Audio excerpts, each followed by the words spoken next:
नमस्कार साथियों, स्वागत है आप सभी का श्री गोविंदम क्लासेज के ऑफिशियल यूट्यूब चैनल और हमारे ऐप के अंदर। दोस्तों, आज की इस क्लास में हम पढ़ने वाले हैं हमारा IUPAC जो टॉपिक चल रहा है, जो वेरी इंपॉर्टेंट टॉपिक है, उसको हम क्लियर करते हैं। ओके, सो इसमें हमने फर्स्ट क्लास हमने कर ली थी। फर्स्ट और सेकंड दो क्लास ऑलरेडी हो चुकी हैं, जिसमें हमने सबसे फर्स्ट क्लास में हमने जाना था कि IUPAC जो है या फिर हमारा जो मेन जो टॉपिक चल रहा है वो है कार्बनिक यौगिकों का नामकरण। आप सभी को गुड मॉर्निंग, जय श्री कृष्ण, सभी का बहुत बहुत स्वागत है ना। देखो, समय की बर्बाद नहीं करते हुए क्लास सीधा शुरू करते हैं ना। आप सभी स्वस्थ होइए, भगवान से हम ये कामना करते हैं और भगवान से आप भी प्रे करते रहिए कि आपको स्वस्थ रखें। कार्बनिक यौगिकों का नामकरण हमारा ये टॉपिक चल रहा है, जिसमें हम पढ़ते हैं कि भाई इनका जो नामकरण है वो कितने प्रकार से लिखा जाता है। 3 प्रकार से लिखा जाता है। याद कर लो, रटो मत, है ना, पेज मत भरो, नोट्स मत बनाओ, पहले समझ लो। 3 प्रकार से बनाया जाता है, जिसमें हमने फर्स्ट क्लास में हमने जाना था IUPAC पार्ट 1 में हमने जाना था कि भाई 2 पद्धतियों के बारे में जाना था। पार्ट नंबर 2 में हमने जाना था कि IUPAC पद्धति के अनुसार किस प्रकार से यौगिकों का नाम लिखा जाता है, जिसमें हमने काफी सारे नियम जो है वो कवर कर लिए थे। लेकिन वो क्लास बहुत बड़ी हो गई थी, तो उसी को हम आगे कंटिन्यू करते हैं अब। और आज ही हमारी 3rd क्लास है, जिसमें IUPAC का जो हमने नाम पढ़ा था उसी को आगे बढ़ा रहे हैं, जिसमें हमने संतृप्त यौगिकों के बारे में जान लिया था, है ना। IUPAC संतृप्त यौगिक बोले तो एल्केन या एकल बंध वाले यौगिक हैं, उनके बारे में सारे नियम हमने जान लिए। किस प्रकार से यौगिकों का नाम लिखा जाता है वो हमने जान लिया था। ठीक है, सारी चीजें नियम आपको क्लियर होंगे, है ना। तो इसके अलावा अब देखो, मैंने आपको कहा था कि नियम में हमें एक चीज ध्यान रखनी है कि हर नियम को स्टेप बाय स्टेप हमें याद रखना है, क्योंकि वो सारे के सारे ही एक साथ एक ही यौगिक में इंप्लीमेंट होते हैं। IUPAC की खास बात है। अब बात करते हैं असंतृप्त हाइड्रोकार्बनों के लिए। असंतृप्त का मतलब क्या होता है? पहली बात तो ये समझ लीजिए कि डबल बॉन्ड और ट्रिपल बॉन्ड, ठीक है, द्विबंध और त्रिबंध वाले जो कार्बनिक यौगिक हैं उनका हम नाम लिखना सीखेंगे। तो सबसे पहले एक सिंपल सा एग्जांपल लेते हैं, फिर इसके कुछ जो नियम है, 2-4 एक और एक्स्ट्रा नियम है उसको बताएंगे, और फिर हम चलते हैं कार्बनिक क्रियात्मक समूहों पर। क्रियात्मक समूह का नाम किस लिखा जाता है? कोई भी एक कार्बनिक श्रृंखला है, सपोज करो ये है ना। अब हमने पिछली क्लास में हमने देखा था, एक काम करते हैं, इसको मैं रिवाइज करवा दूं आपको, जो आप में से कुछ नए हैं नहीं देखा होगा। देख के तो है ना पहले पूरा, देखो स्टेप बाय स्टेप देखते हुए चलना है ना। ये कोई एक कार्बनिक श्रृंखला है।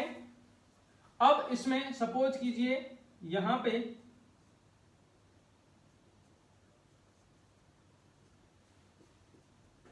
इस प्रकार से कार्बनिक श्रृंखला है, इसकी संयोजकता पूरी कर लेते हैं, है ना। अब इसका हमें क्या करना है? IUPAC नाम लिखना है। पहले तो जिन लोगों को आते हैं सारे नियम कंटेस्ट हैं, आप लोग अपनी कॉपी में लिखिए, मेरे पे ध्यान मत दो, कॉपी में लिखो, फिर जब मैं फाइनल लिख दूं तो उसको चेक कर लेना, ठीक है। तो आप लिखो जिन जिन को आता है, जिनको नहीं आता है वो इधर समझिए मेरे साथ में। चलो देखिए, ये कार्बनिक यौगिक है। सबसे पहला मैं आपको नियम भी यहाँ पे क्लियर करता हुआ चलता हूँ, है ना, कौन कौन सा नियम इसमें लगेगा।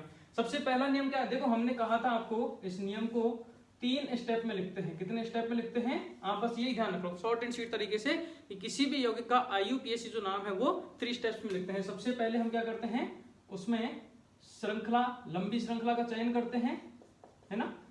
उसके संबंधित कई सारे नियम है, वो मैंने आपको बता दिए हैं लास्ट क्लास में। सेकंड हमारा रहता है क्रमांकन करना, नंबरिंग करना, कि भाई उसको 1 2 3 4 नंबर देते हैं। और 3rd स्टेप होता है उसका नामांकन करना, नामकरण करते हैं। जब ये तीनों चीजें क्लियर हो जाती हैं, अच्छे से हमें समझ में आ जाती हैं कि भाई मैंने सबसे लंबी कार्बन श्रृंखला अच्छे से बना ली है। सेकंड, मैंने हाँ भाई उसको नंबरिंग अच्छे से कर दी है ना, सारे नियम लगा के मैंने नंबरिंग कर दी है। थर्ड, हाँ भाई उसका मैंने नाम लिख दिया है। अब नाम किस पैटर्न में लिखेंगे? नाम लिखने का भी क्या है, एक पैटर्न है ना। जैसे कि हमारा भी नाम लिखते हैं, जैसे मैं अपना नाम लिखता हूँ, मेरा पूरा नाम है देवेंद्र सिंह गुर्जर, तो ये पूरा एक पैटर्न हो गया। ऐसा थोड़ी है, हालांकि कुछ लोग हैं जो सरनेम को पहले रख देते हैं, नाम पीछे रखते हुए, बट वो सही पैटर्न नहीं है। ऑफिशियली डॉक्यूमेंट में नाम क्या है, इस तरीके से होता है। आपका भी जो नाम है वो पूरा पैटर्न में है, एक है ना। सबसे आगे श्री लगता है, श्रीमती लगता है, फिर हमारा नाम लगता है, फिर हमारी कास्ट वगैरह जो है वो लगती है। इस प्रकार से हमारा कंप्लीट नाम बनता है। तो ये जो IUPAC जो यौगिक, अगर किसी कार्बनिक यौगिक का IUPAC नाम लिखना है, उसको भी एक पैटर्न में लिखना होता है। वो पैटर्न क्या है कि सबसे पहले प्रतिस्थापी समूह का नाम लिखना है। प्रतिस्थापी समूह कौन है? हमारा जो मेहमान है, उसको उसकी सही स्थिति के साथ में, कि उस मेहमान को हमने कहाँ ठहराया हुआ है ना। लास्ट क्लास में बताया था भाई, गेस्टिंग हाउस में ठहराया हुआ, छत पे एक गदूली दे दी, जादू कर लेते रहे, एडजस्ट कर लेते रहे हिसाब से, उस तरीके से, या फिर सोफे वोपे बैठाया है, तो प्रतिस्थापी को कहाँ बैठाया है उसका नाम लिखना है, उसकी सही स्थिति के साथ में, ठीक है। सेकेंड, फिर हमें कार्बन की संख्या लिखनी, दिख रहा है उधर, दिखेगा ही, और क्या, कार्बन की संख्या लिखनी है। और उसके बाद प्रतिस्थापी लिख दिया, कार्बन की संख्या लिख दी, और फिर हमें लास्ट में अनुलग्न या अनुलग्न होते हैं जो भी हमारा क्रियात्मक समूह वगैरह है उसकी स्थिति या उसके अनुलग्न को उसकी सही स्थिति के साथ में लिखना है। ये हमारा सिंपल सा क्या है बेटी, पैटर्न है आईयूपीएसी नाम लिखने का। ठीक है, आप लोगों ने लिख लिया इसका नाम। ओके, अब आते हैं इधर। अब हमारे पास में ये एक यौगिक है। ठीक है, सबसे पहले इसमें लंबी कार्बन श्रृंखला का चयन करेंगे। तो एक तो मेरे पास में ऑप्शन ये है कि मैं ये सीधी कार्बन श्रृंखला ले लूं। कौन सी वाली ले लूं? ये वाली ले लेता हूं मैं। ठीक है, तो 1 2 3 4 और 5 कितने कार्बन आएंगे? 1 2 3 4 5 कार्बन आएंगे। दूसरी श्रृंखला मेरे पास में क्या बन सकती है? सर जी मैं इधर से जाके इधर भी तो आ सकता हूं। हाँ बिल्कुल, तो दूसरी कार्बन श्रृंखला हमारी ये बन सकती है, ये वाली। इसमें कितने कार्बन आ रहे हैं? इसमें आ रहे हैं 1 2 3 4 5 और 6 कार्बन आ रहे हैं, है ना। जब हम, अब देखो पहला नियम क्या था? लंबी कार्बन श्रृंखला का चयन करना। दूसरा नियम था कि हमें क्या करना है? क्रियात्मक ऐसी श्रृंखला लेना है जिसमें ज्यादा से ज्यादा क्रियात्मक समूह को कवर कर सके। तो यहाँ पे हम देख रहे थे कि जब ये श्रृंखला ले रहे हैं तो भी 2 क्रियात्मक समूह आ रहे थे, एथिल और मेथिल, और अगर ये श्रृंखला ले रहे हैं तो भी हमारे 2 क्रियात्मक समूह ही आ रहे हैं। लेकिन अब इसमें हमारा फायदा क्या है कि इसमें नंबर ऑफ कार्बन जो है वो ज्यादा है, तो इस श्रृंखला को हम फाइनल रखेंगे। तो ये जो रेड वाली श्रृंखला है ये क्या हो जाएगी? कैंसिल हो जाएगी बेटी। ठीक है, ये हमारी फाइनल श्रृंखला हो गई है। अब पहला काम हो गया लंबी श्रृंखला का चयन करना। दूसरा काम क्या है? क्रमांकन करना, उसको नंबरिंग करनी है। तो नंबरिंग किधर से करें हम? इधर से ये श्रृंखला है, इधर से करें या इधर से करें? तो हमें क्या करना होता है? नंबरिंग करते वक्त हमें ध्यान रखना है कि जो प्रतिस्थापी समूह होता है उसको कम से कम अंक देना होता है। याद है ना नियम? प्रतिस्थापी समूह जो होता है उसको कम से कम अंक देना है। तो यहाँ पे ढूंढो भाई, 1 2, ये दूसरे नंबर पे प्रतिस्थापी समूह है। इधर से अगर हम जाएंगे तो, और इधर से जाते हैं तो 1 2 3, तीसरे नंबर पे ये हमारा प्रतिस्थापी समूह है। तो एक तरफ से तो 2 नंबर पे आ रहा है, एक तरफ से 3 नंबर पे आ रहा है। तो पास में कौन सा पड़ेगा? ये वाला पड़ेगा, है ना। इधर से जो देंगे तो नंबरिंग कर देंगे 1 2 3 4 5 और 6। गिनती हमें तो यही सिखाई, तुम्हें कुछ अलग सिखाई है क्या? ठीक है, 1 2 3 4 5 और 6, ये क्या हो गया हमारा? नंबरिंग कर दिया, सेकंड काम भी निपटा दिया। अब हमारे यादव थर्ड स्टेप पे नामांकन करना है। उसके लिए क्या है? सबसे पहले देखो सिंपल, बहुत सिंपल आईयूपीएसी। राजू भैया ज्यादा टफ नहीं है ना। किसने कहा? वो एक स्टेटस आपने देखा होगा थंबनेल पे जो मैंने डाल रखा है। तो आईयूपीएसी से डरने का नहीं है। सबसे पहले प्रतिस्थापी समूह, प्रतिस्थापी समूह आगे हमारे 2 हैं, है ना। उनको उनकी सही स्थिति के साथ में लिखना है। देखो भाई सही स्थिति क्या बनेगी? नंबरिंग हो गया, एक तो 2 नंबर पे है, 2 लिखा। अगला प्रतिस्थापी कौन से नंबर पे है? 4th नंबर पे है, 4th लिखा। दोनों प्रतिस्थापी समूह है, कौन सा है? ये भी एक कार्बन का है, ये भी कार्बन का है। एक कार्बन के प्रतिस्थापी समूह को बोलते हैं मेथिल। लेकिन मैंने आपको एक नियम और लिखाया था बेटी कि अगर समान प्रतिस्थापी समूह 2 या 2 से अधिक संख्या में होते हैं तो 2 के लिए डाई लगाते हैं, 3 के लिए ट्राई लगाते हैं, 4 के लिए टेट्रा पेंटा, इस प्रकार से मैक्सिमम 4 ही रहेंगे। ठीक है, क्योंकि बैलेंस ही 4 है उसकी।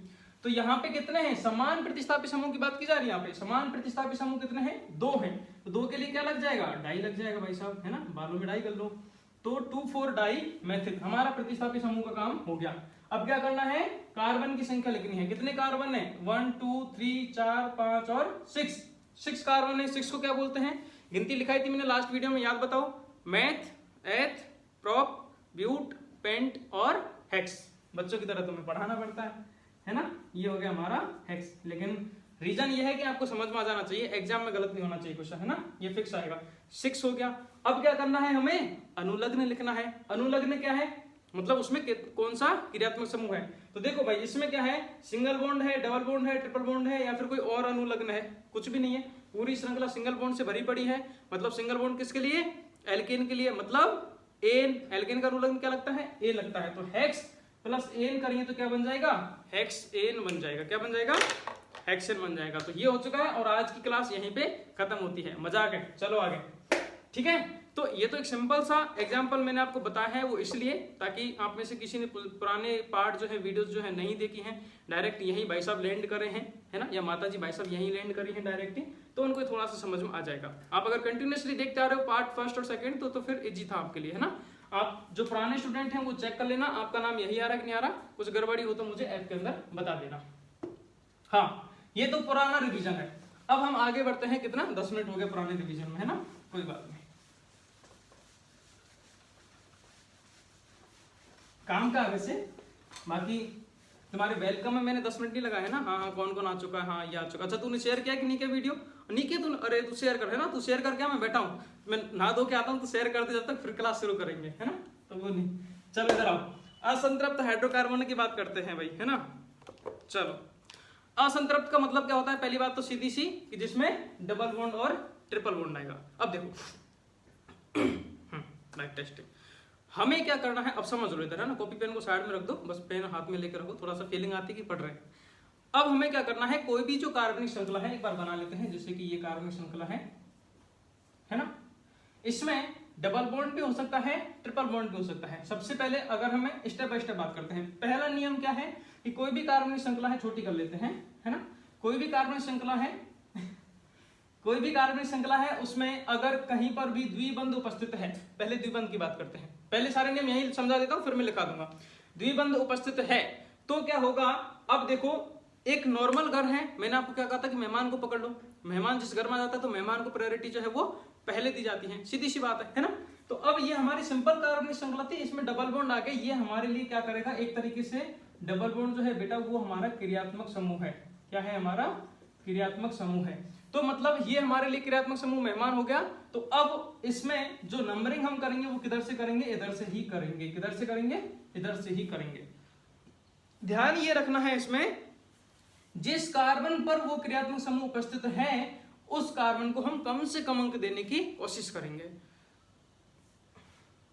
ठीक है। जिस कार्बन पर वो क्रियात्मक समूह है उस कार्बन को कम से कम अंक देने की कोशिश हम करेंगे। इस प्रकार से ये हो जाता है। जब हम नाम लिखेंगे तब भी हम आगे बात करेंगे। पहला नियम तो ये है। दूसरा नियम क्या हो सकता है इसमें? दूसरा नियम ये हो सकता है कि अगर कोई भी कार्बनिक श्रृंखला है, जैसे यही है, ये कोई कार्बनिक श्रृंखला है, इसमें अब ऐसा भी हो सकता है कि डबल बॉन्ड था तो हमने आराम से देख लिया भाई हाँ एक ही डबल बॉन्ड है, बराबर कर दिया जयराम जी की। दूसरा नियम ये हो सकता है कि हो सकता है उस श्रृंखला के अंदर ट्रिपल बॉन्ड होगा, है ना। यहीं पे अगर ट्रिपल बॉन्ड होता तो भी सिंपल है, हम नंबरिंग भी इधर से कर देते। ये भी देख लो एक बार, अगर उसी श्रृंखला में कोई सी श्रृंखला में अगर ट्रिपल बॉन्ड होता है तो हम नंबरिंग उधर से ही करते हैं जहां से जो हमारा क्रियात्मक समूह है जो पास पड़ता है। तीसरा नियम यह है कि अगर ऐसा भी केस बन सकता है कि जहां से डबल बॉन्ड और ट्रिपल बॉन्ड दोनों समान स्थिति पर हों। समझो, पहले हमने समझा है कि भाई अगर किसी कार्बनिक श्रृंखला में, नियम लिखा दूंगा मैं, समझ लो एक बार, किसी कार्बनिक श्रृंखला में अगर चैटिंग वेटिंग सब बंद कर दो, इधर ध्यान दे लो, केमिस्ट्री चल रही है ना, मजाक नहीं चल रहा है, जीवने में नहीं आया यहाँ पे। डबल बॉन्ड अगर ये है तो डबल बॉन्ड जहां पे है उसको प्रायोरिटी देनी है ना बेटी। अगर ट्रिपल बॉन्ड है तो ट्रिपल बॉन्ड को प्रायोरिटी देनी है। लेकिन कभी कभी ऐसा हो जाता है कि डबल बॉन्ड और ट्रिपल बॉन्ड, द्विबंध और त्रिबंध दोनों समान स्थितियों पर आ जाते हैं। सपोज करो यहाँ पे डबल बॉन्ड आ गया, यहाँ पे ट्रिपल बॉन्ड आ गया, अब गड़बड़ी हो गई। डबल बॉन्ड ट्रिपल बॉन्ड दोनों समान स्थिति पर हैं तो क्या करेंगे? तो अब इसके लिए एक छोटा सा नियम है, वो ध्यान रखो। इसको मैं एक डेली लाइफ एग्जाम्पल से समझाता हूँ। अगर छोटा भाई और बड़ा भाई दोनों, जैसे पंगत वाला एग्जाम्पल ले लेते हैं, लास्ट वाला ही। लास्ट टाइम पे क्या हुआ था कि पंगत में कोई खास आदमी बैठा था हमारा, है ना, मतलब कोई रिलेशन वाला बैठा था, कहाँ जा रहे हो इधर आओ, है ना। तो कोई खास आदमी हमारा बैठा था तो उसको हम प्रायोरिटी ज्यादा दे रहे थे।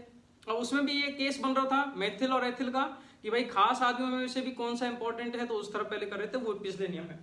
यहाँ पे हम थोड़ा सा पारिवारिक बनते हैं, भाई पे आते हैं। अगर छोटा भाई और बड़ा भाई दोनों हैं, जैसे कि पापा जी हैं, जॉब करके आए हैं या फिर खेत से बाहर से कहीं आए, ककड़ी वगैरह लेके आए खेत से, या फिर बाहर से जॉब करके आए तो डेयरी मिल्क लेके आए, है ना। देखो वो अमीरों को तो चला लगा, अपना अपने घर पे ठीक है, ठीक है। ककड़ी वगैरह कुछ लेके आए, पापा जी आए हैं, बापू जी जो भी आप बोलते हैं अपने पापा जी को, ठीक है। अब जैसे घर पे आ रहे हैं, घर पे आते ही छोटा भाई बड़ा भाई दोनों ही लिपट गए आते ही, हाँ पापा मुझे दो मुझे दो। तो तुम ही बताओ अपने पेरेंट्स जो है किसको देते हैं? आप भले छोटे हो बड़े हो, आप रिलेट कर लीजिए इससे। छोटा भाई बड़ा भाई दोनों सामने खड़े हैं तो पापा जो है वो मिठाई जो लाए हैं वो किसको देंगे बताओ? छोटे भाई को देंगे। बिल्कुल देंगे कि नहीं देंगे? बिल्कुल देंगे। ये मेरा एक्सपीरियंस है क्योंकि मैं छोटा हूं घर में, इसलिए तो छोटे भाई को देंगे, है ना। तो वही चीज यहाँ पे है कि जब डबल बॉन्ड और ट्रिपल बॉन्ड, इन दोनों में से छोटा कौन है बताओ? डबल बॉन्ड है। तो डबल बॉन्ड जहां पे होता है उसको प्रायोरिटी पहले दी जाती है, उसको नंबर भी पहले देंगे। और जब हम नाम लिखेंगे आगे चल के, अभी तो हम नंबरिंग पे पढ़ रहे हैं, जब हम नाम लिखेंगे तो नाम भी उसी का पहले लिखा जाता है, उस अनुलग्न का, उसकी सही स्थिति के साथ में, ठीक है। तो आप तो बस दिमाग में एक बात बिठा लो, तो बेसिक कंसेप्ट हमारा कि छोटा भाई बड़ा भाई दोनों सामने खड़े हैं तो छोटे भाई को हम पहले लाड प्यार ज्यादा करते हैं, है ना, छोटे को, या उसको पहले मिठाई देंगे। तो छोटे को पहले देंगे तो इधर से इसकी नंबरिंग कर देंगे 1 2 3 और 4। जब इसका नाम लिखेंगे तो भी हम क्या करेंगे? पहले नंबर के कार्बन पाया। अब देखो यहाँ पे कुछ महारथी हैं जो क्या करेंगे, ऐसे आते ही वो सोचते हैं ये डबल बॉन्ड जो है वो 2 नंबर के कार्बन पे है, वो ये सोचते हैं, लेकिन ये गलत है। क्योंकि इसमें नंबरिंग इधर से हो रही है तो हमें इधर से चलना है यूं, है ना, यूं चलना है। तो ये पहले नंबर पे कारण पाया तो 1 इन लिखेंगे। क्या लिखेंगे इसमें? 1 इन लिखेंगे। जब हम नाम लिखेंगे तब इसके बारे में हम डिस्कस कर लेंगे। तो अभी ये आपका जो नियम है वो इससे संबंधित हो चुका है। एल्केन वाले नियम तो हमने पिछली क्लास में कवर कर लिए हैं, और एल्कीन और एल्केन वाले नियम मैंने आपको इस बार कंप्लीट करा दिए। अब इन सभी नियमों को मैं लिखा दूंगा। समझ में आ गया? चलो तो नियम लिख लेते हैं फटाक से, एक एक नियम को शॉर्ट एंड स्वीट में, है ना। डिटेल में आपको ऐप के अंदर स्टडी मटेरियल में मैंने जीओसी के नोट्स डाल रखे हैं, तो वहां पे इसको सारे नियम मिल जाएंगे। मेरी जो पूरी बुक है उन्हीं नोट्सों से मैं पढ़ाता हूँ आपको, वही बुक है, एज इट इज आपको मिल जाएगा, आप रिलेट कर लेना। ठीक है बेटी? और कोई प्रॉब्लम हो तो डाउट क्लास जो तुम्हारी होती है वहां पे डिस्कस कर लिया करो।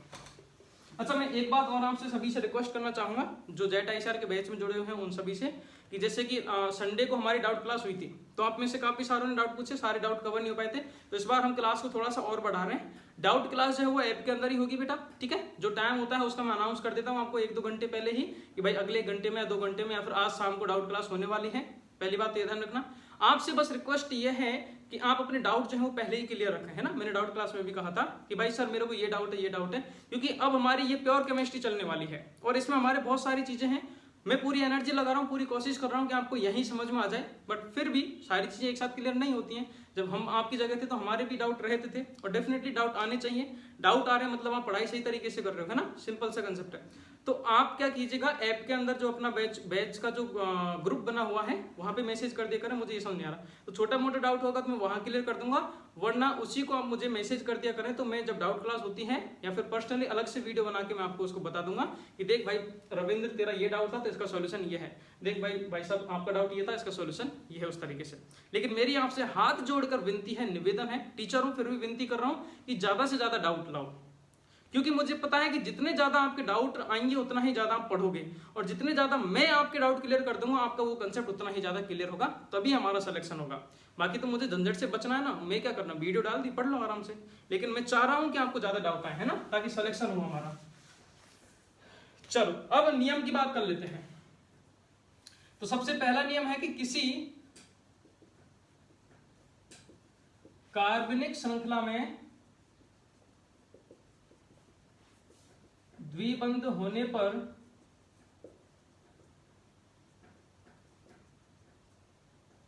उस श्रृंखला का नामांकन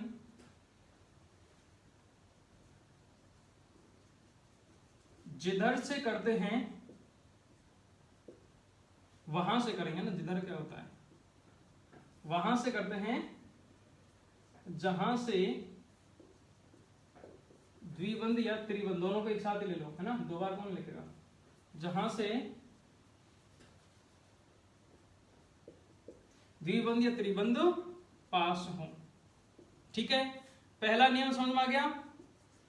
इस नियम को कैसे समझेंगे, ये कार्बनिक श्रृंखला है, इसमें द्विबंध है, इस श्रृंखला का हम नामांकन एक तो इधर से कर सकते हैं 1 2 3 4, दूसरा हम इधर से कर सकते हैं 1 2 3 4। इन दोनों में से सही कौन सी होगी बेटा बताओ, इधर से है तो ये वाली हमारी सही हो जाएगी, ये वाली हमारी गलत हो जाएगी। ऐसा कैसा बनाना, सही गलत दोनों को लिखना है ना, क्योंकि अभी तो आपको समझ में आ गया है, तो आपको लग रहा हो अरे सर क्यों नियम लिखा रहे हो, आ गया ना समझ में, छोड़ो, लेकिन 2 दिन बाद पढ़ोगे तो गायब हो जाएगा। तो नियम लिखो, पूरी थ्योरी लिखो, अच्छे से समझ में आना चाहिए, है ना, नोट्स बनाओ। अब लिखना शुरू कर दो, उस टाइम पे मैंने मना कर दिया था। ठीक है, पहला नियम समझ में आ गया, चलो वेरी गुड, आगे बढ़ते हैं, लिखो जल्दी से। सेकंड नियम क्या लिखा था, सेकंड नियम को लिख लेते हैं, डबल बॉन्ड और ट्रिपल बॉन्ड दोनों साथ होंगे। यदि द्विबंध तथा त्रिबंध दोनों समान स्थितियों पर हों, दोनों समान स्थिति पर हों, तो नामांकन उस सिरे से करते हैं जहां से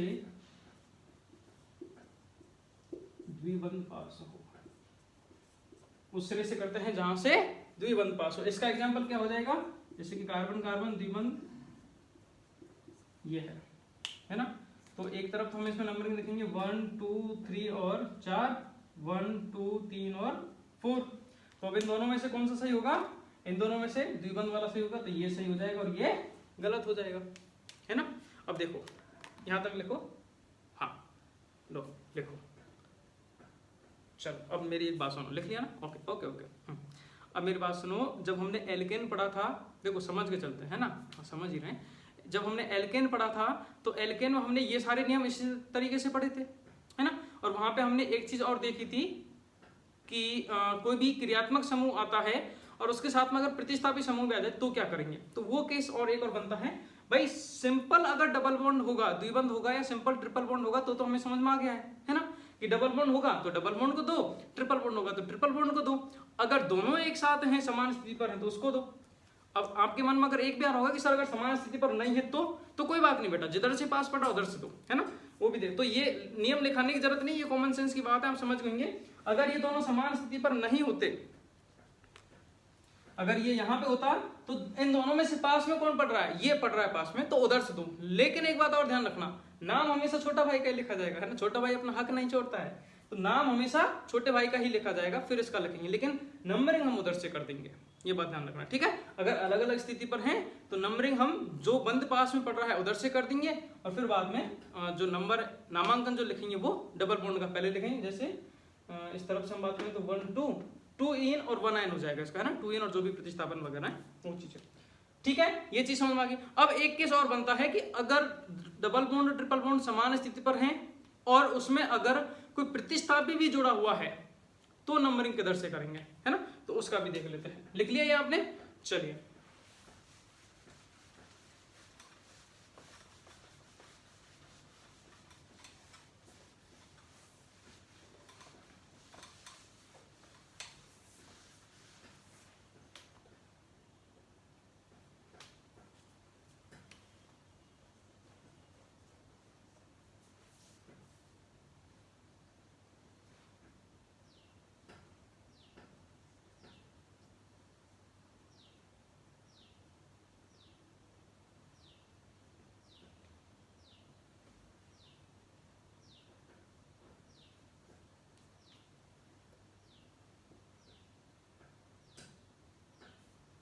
देखो ये कोई कार्बन श्रृंखला, एक बार मैं बैलेंस देख लेता हूं।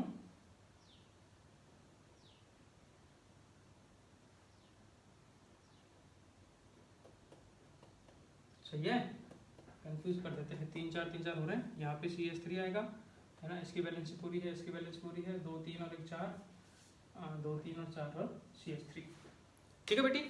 ये कोई हमारी कार्बन श्रृंखला है। अब यहाँ पे क्या हो रहा है, देखो 1 और 2 नंबर के कार्बन पे डबल बॉन्ड आ रहा है, 1 और 2 नंबर कार्बन डबल बॉन्ड आ रहा है। अब इस स्थिति में हम क्या करेंगे, डबल बॉन्ड को ही प्रायोरिटी देंगे। लेकिन दूसरा केस एक ये भी बन रहा है कि उसमें क्रियात्मक समूह देख लो, क्रियात्मक समूह किधर से पास पड़ रहा है, इधर से पास पड़ रहा है, किधर से, तो इधर से पास पड़ रहा है। तो इसीलिए हम नंबरिंग जो है वो फाइनली इधर से ही करेंगे। तो क्रियात्मक समूह को भी साथ में लेते हुए चलना कि जहां से क्रियात्मक समूह पास पड़ता है उधर से नंबरिंग करने की प्रायोरिटी जो है वो बढ़ जाएगी। फिर उसके बाद में क्या करेंगे, उसका नाम, प्रतिस्थापी का पहले नाम लिखेंगे, फिर उसका नाम लिखेंगे, और फिर इस प्रकार से, है ना। तो अब नंबरिंग समझ में आ गया है डबल बॉन्ड ट्रिपल बॉन्ड का। अब हम सीख लेते हैं कि नाम कैसे लिखते हैं इनका। तो छोटी श्रृंखला से लेके चलते हैं, फिर धीरे धीरे मैं आपको टफ एग्जांपल करवाऊंगा, है ना। सबसे पहले छोटी श्रृंखला C डबल बॉन्ड और C, ये है CH2 हो गया, CH हो गया, CH3। इसका अब हमें नाम लिखना है, सीधा नाम लिखते हैं। सबसे पहले डबल बॉन्ड को प्रायोरिटी देने 1 2 और 3, ठीक है। कितने कार्बन है, सबसे पहले प्रतिस्थापी का नाम लिखते हैं, प्रतिस्थापी नहीं है तो फिर सेकंड नंबर पे स्टेप क्या करते हैं, कार्बन की संख्या लिखते हैं, कितने कार्बन है, 3 कार्बन है, तो 3 कार्बन क्या बोलते हैं, मेथ और प्रोप बोलते हैं, है ना। डबल बॉन्ड किस स्थिति पर है, 1 स्थिति पर। देखो मैंने आपको बताया था सबसे पहले प्रतिस्थापी समूह, फिर कार्बन की संख्या और फिर अनुलग्न। अब अनुलग्न में अगर कोई क्रियात्मक समूह है तो उसकी स्थिति के साथ में अनुलग्न लिखेंगे, है ना, सरनेम मतलब उसकी स्थिति के साथ में। तो यहाँ पे अनुलग्न के रूप में कौन है, समझ में आ रहा है ना, जल्दी फास्ट तो नहीं भाग रहा हूँ, वैसे ये तो बेसिक है, बहुत बेसिक है ना। तो यहाँ पर क्रियात्मक समूह जो कौन है, डबल बॉन्ड है, और क्रियात्मक समूह जो है उसका अनुलग्न लिखते हैं उसकी स्थिति के साथ में। डबल बॉन्ड कौन से कार्बन पे जुड़ा हुआ है, अब बताओ, 2 नंबर पे जुड़ा हुआ है, 1 नंबर पे जुड़ा हुआ है, बताओ। 2 पे नहीं जुड़ा हुआ, ध्यान रखना, 1 पे जुड़ा हुआ, क्योंकि नंबरिंग इधर से शुरू हुई है तो इस पे 1 पे मानेंगे। 1 पे जुड़ा हुआ है, डबल बॉन्ड का अनुलग्न होता है एन और इन, क्या होता है, इन होता है, उसको उसकी स्थिति के साथ में लिखेंगे। कौन सी स्थिति है, 1 स्थिति है, तो प्रॉप 1 इन हो जाएगा, क्या हो जाएगा, प्रोप 1 इन। अगर यहाँ पे कोई प्रतिस्थापी समूह होता तो उस प्रतिस्थापी समूह का नाम यहाँ आ जाता, ठीक है, कंफ्यूजन नहीं होना।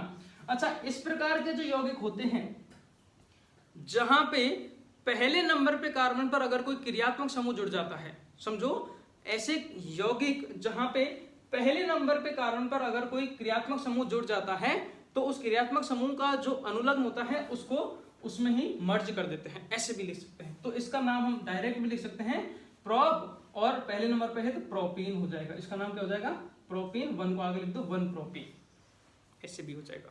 सिर्फ प्रोपीन लिखेंगे तो हमें पता नहीं चलेगा कि भाई वो डबल बॉन्ड कहाँ जुड़ा हुआ है, सीधी सी बात है ना, समझो प्रैक्टिकली बात है। सिर्फ प्रोपीन लिखेंगे तो पता ही नहीं चलेगा कि भाई वो डबल बॉन्ड जो है वो कहाँ पे जुड़ा हुआ है, लेकिन 1 प्रोपीन लिख दिया समझ में आ जाएगा, इससे हाथ नहीं बदी चुटकी है ना, इससे 1 प्रोपीन मतलब पहले नंबर पे डबल बॉन्ड जुड़ा है, और प्रोप मतलब 3 कार्बन है। तो दोनों प्रकार से लिखते हैं।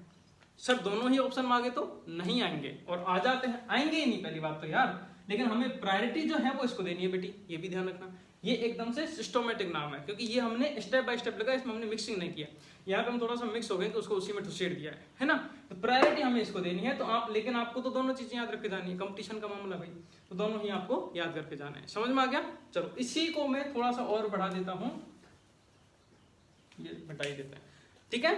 अब ऐसे करके बहुत सारे मैंने जो नोट्स आपको दे रखे हैं, उन नोट्सों में काफी मैंने डीपीपी के रूप में क्वेश्चन दे रखे हैं, उनको आप सॉल्व करना। बैच में मैंने जो पीडीएफ डाल रखी है उसमें ज्यादा से ज्यादा पीडीएफ मैंने बहुत सारे क्वेश्चंस दे रखे हैं, बहुत सारे रूल्स वगैरह भी हैं, सभी को देखना। अब आप इस क्लास के बाद में जाओ जीओसी बैच के अंदर, बैच में स्टडी मटेरियल में जीओसी के फोल्डर से पीडीएफ डाल रखी है, उसमें यूपीएससी वाला चैप्टर खोलो और वहां पे जाके जितने भी मैंने एग्जांपल्स डाल रखे हैं उन सभी को देखो, ठीक है, उनको सॉल्व करना और अपने मन से भी सॉल्व करना। अगर आपके पास में 11th केमिस्ट्री की बुक है तो उसमें आईयूपीएससी है, तो उसमें भी काफी सारे दे रखे हैं, उनको भी आप सॉल्व करना है ना। जहां भी जो भी आपको कोई भी यौगिक दिख रहा है उसको सॉल्व कर लेना आप। तो आगे बढ़ते हैं, एक और एग्जाम्पल लेते हैं इसी का।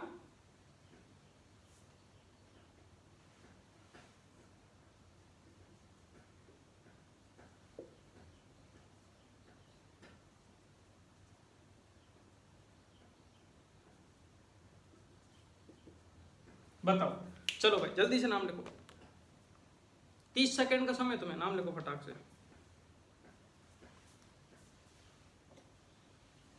क्या नाम आएगा इसका?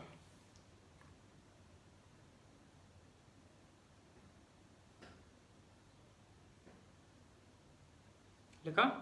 क्या है बोल के बताओ, कमेंट करोगे? हाँ देखो, बिल्कुल मेरा सिंपल सा फंडा है बेटा, माफ करना अगर आपको बुरा लग रहा होगा कि सर आपको रिप्लाई नहीं कर रहे कमेंट का, नहीं करता हूँ मैं रिप्लाई, है ना, क्योंकि मैंने फैसिलिटी दे रखी है अलग तरीके से। मैं खिचड़ी नहीं बनाना चाह रहा हूँ कि क्लास भी चल रही है, बीच में नाम भी चल रहे हैं, ये है, सबका अपना अपना तरीका होता है बेटा। आपके लिए डाउट क्लास को मैंने पूरा अलग से सेशन कर रखा है, आप सिस्टमेटिकली पूरी क्लास को ज्वाइन कर लो एक बार तरीके से, पूरे टॉपिक्स जो हम आपको पढ़ा रहे हैं उसको समझ लो, लास्ट तक टीचर की बात मान लो। हाँ, क्योंकि टीचर को पता है कि आपको कहाँ कहाँ डाउट आएगा, तो वो ऑलरेडी सारे डाउट क्लियर कर देते हैं। जब आप पूरी क्लास को ज्वाइन करते हैं तो आपके मन में जो डाउट आने वाले थे वो सारे क्लियर हो जाते हैं। बाई चांस कुछ बेसिक डाउट ऐसे बच जाते हैं तो उसको आफ्टर दिस क्लास हम डिस्कस कीजिए हमसे, है ना। ऐप में जाके या तो अपने ग्रुप में मैसेज कर देना, या श्री गोविंदम क्लास पर्सनली मुझे मैसेज करो, ज्यादा बेटर रहेगा, सभी डिस्टर्ब नहीं हुई ग्रुप में। तो श्री गोविंदम क्लास है जो मुझे मैसेज कर देना, सर ये समझ नहीं आया, मैं आंसर देता हूँ उसका। हाँ इधर आओ, बना लिया भाई। सबसे पहले नंबरिंग कहाँ से करेंगे, इसमें क्या क्या चीजें दो हैं, हमें इसमें 2 चीज नजर आ रही है, एक तो इसमें डबल बॉन्ड है, एक इसमें क्रियात्मक समूह जुड़ा हुआ है, सॉरी प्रतिस्थापी समूह जुड़ा हुआ है। अब दोनों में से प्रायोरिटी किसको देनी है, यहाँ पे अगर हम बात करेंगे तो इधर से 1 2 3 नंबर पे आ रहा है, इधर से 1 2 और 2 नंबर पे ही आ रहा है ना। तो अब ऐसा केस अगर बन जाता है कि जहां पे डबल बॉन्ड और प्रतिस्थापी समूह होता है तो हमें डबल बॉन्ड को ही प्रायोरिटी पहले देनी है। तो यहाँ पे इसका नाम हो जाएगा 1 2 3 4 और 5, ये हमारी सबसे लंबी कार्बनिक श्रृंखला चयन हो जाएगा, है ना, इस प्रकार से। या इसको नीचे भी ला सकते थे, बात वही है। अब सेकंड हमें क्या करना है, अब हमें इसका नाम लिखना है। दोनों चीज हमारे एक साथ होगी, लंबी कार्बनिक श्रृंखला का चयन हो गया, नंबर हो गया। अब जब हम इसका नाम लिखेंगे तो सबसे पहले प्रतिस्थापी समूह को उसकी सही स्थिति के साथ लिखना होता है। तो ये क्या है, CH3 मैथिल है, कितने नंबर पे, 4 नंबर पे, तो 4 मैथिल, ठीक है। कितने कार्बन है, 5 कार्बन है, तो 5 कार्बन को क्या बोलते हैं, पेंट। अनुलग्न कौन से नंबर पे जुड़ा हुआ है, दूसरे नंबर पे, तो 2 इन, 4 मैथिल पेंट 2 इन इसका आईयूपीएसी नाम हो जाएगा। आगे समझ में, चलिए वेरी गुड, लिख लो इसको फटाक से, लिख लिया, ओके। चलो, तो इस प्रकार से हम क्या है कि कोई भी डबल बॉन्ड है या ट्रिपल बॉन्ड है उसका हम आसानी से नाम लिख सकते हैं। मैं और कुछ देख लेता हूं, इसमें कुछ एक्स्ट्रा हो तो। ये एग्जांपल हो गया, ये हो, और क्या बाकी रह सकता है इसमें? ट्रिपल बॉन्ड वाला तो कराएंगे ना। हाँ चलो, उसका और एग्जांपल देख लेते हैं। कार्बन है, कार्बन कार्बन, डबल बॉन्ड यहाँ रख देते हैं, ट्रिपल बॉन्ड यहाँ रख देते हैं, ठीक है। H और 2 3 4 और CH2, ठीक है। और कुछ टफ करें इसको थोड़ा सा, और एक काम करते हैं इसमें यहाँ CH3 और लगा देते हैं इसमें, ठीक है। 3 और 4,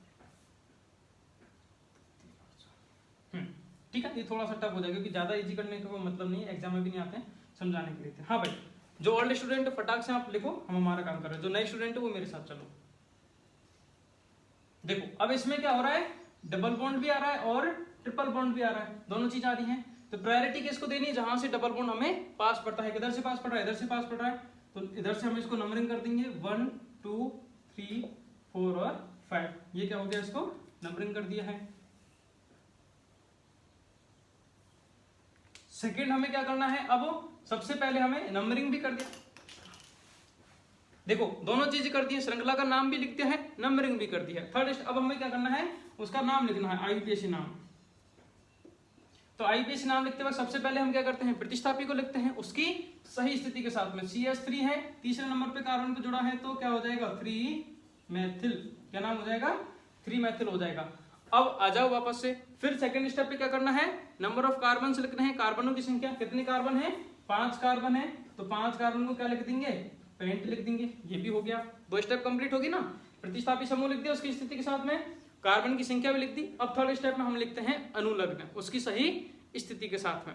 लेकिन अनुलग्नों में क्या है, यहाँ पे एक तो ट्रिपल बॉन्ड भी आ रहा है और एक डबल बॉन्ड भी आ रहा है, तो इन दोनों में से किसको नाम लिखेंगे, तो वही छोटे भाई को प्रायोरिटी पहले देंगे। छोटा भाई कहाँ पे है, पहले नंबर पे कार्बन पे है, तो 1 इन और कितने पे है, अब ये देखो 4th पे है या 5th पे है, 5th पे नहीं है, 4th पे, क्योंकि हम इधर से चल रहे हैं ना। 1 इन और 4 आइन, 1 इन 4 आइन, इसका क्या हो जाएगा, ये कंप्लीट इसका पूरा आईयूपीएसी नाम हो गया। तो इस क्वेश्चन में मैंने दोनों चीजें मर्ज कर दी हैं, डबल बॉन्ड ट्रिपल बॉन्ड समान स्थिति पर है वो भी मर्ज कर दिया है, और साथ में क्रिया प्रतिस्थापी समूह को भी ऐड कर दिया गया है ना, ताकि आपको समझ में आए। और बहुत सारे एग्जांपल्स हैं, आप नियमों को अप्लाई करो और उसके अंदर लगाते रहो। नोट डाउन कर लो इसको, कर लिया, चलिए ये चीज समझ में आ गई। अच्छा आपसे एक रिक्वेस्ट और है बेटा, आईयूपीएसी चल रही है, इसमें 2 चीजें, एक तो मैं घास कटा के नियम बता के निकल लेता, यहाँ से आप करो, और मैं थोड़ा सा आपको पूरा डिटेल में समझाना चाह रहा हूँ, और जितने भी तरीके से क्वेश्चन बन सकते हैं वो क्वेश्चन भी आपको सॉल्व कराऊंगा। तो ये क्लास थोड़ी लंबी हो सकती है ना। तो ऐसा जरूरी नहीं है कि क्लास 1 घंटे की 1.5 घंटे की तो टिक के ही बैठना है ना, मैं बिल्कुल नहीं कहता हूँ। आपकी कैपेसिटी आधा घंटे की, आधे घंटे बैठो, वीडियो को पॉज करके जाओ, ऑटो बैठो, मतलब आप ज्यादा गैप भी मत लेना, पानी वानी पियो, एक राउंड मार के आओ, घूम फिर के आओ, वापस आके बैठो, फिर से कर लो, है ना। अगर बोर हो रहे हो तो, और आपकी कैपेसिटी भी अच्छी है, अगर कि हाँ 1-1.5 घंटे 2 घंटे क्लास एक साथ ज्वाइन कर सकते हैं एक झटके में, तो आ जाओ, लगे रहो, है ना। चलिए ये हो गया हमारा। अब नेक्स्ट आता है कि कोई क्रियात्मक समूह जुड़ा हुआ है, तो क्या जुड़ा हुआ है, क्रियात्मक समूह।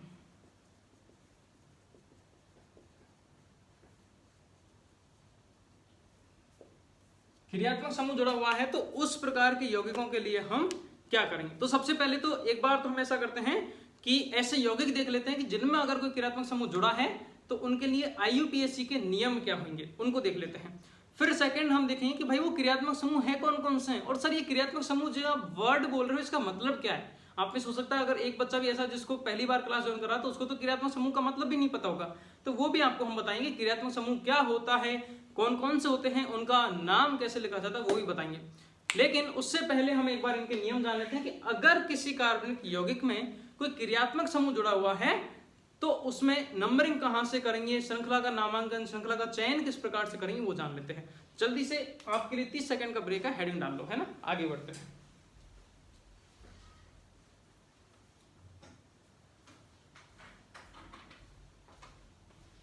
डालिए हेडिंग, चलिए तो लिखना इसमें